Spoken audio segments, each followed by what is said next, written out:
Masdan mo ang guro, ang taong dakila. Mapagtiis siya't laging matyaga. Sa tungkulin niya'y lagi siyang handa. Walang tigil siya sa maghapong gawa. Guro kong siyang nagturo sa akin na ang ating lupa ay aking mahalin.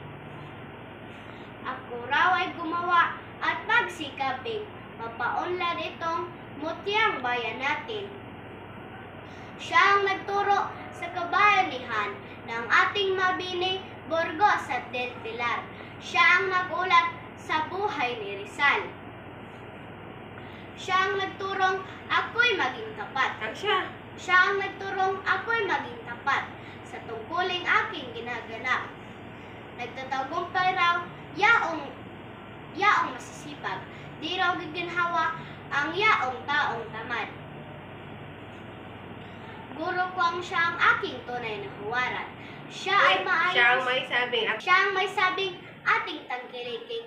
Yaong mga bagay nangyari sa atin.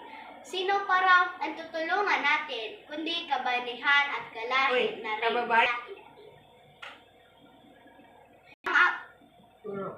Siya ang aking tunay na huwaran. Siya ay maayos sa kanyang katawan. Sa pagsasalita, siya ay magalang. Sa diwat niya ay may matutuhan. Iyang aking guro ay isang mamamayang. Dapat din tawaging bayani ng bayan. Lahat ng pinuno sa kinabukasan nang nangagdaang lahat sa kanyang mga kamay. Ang aking guro. Mana?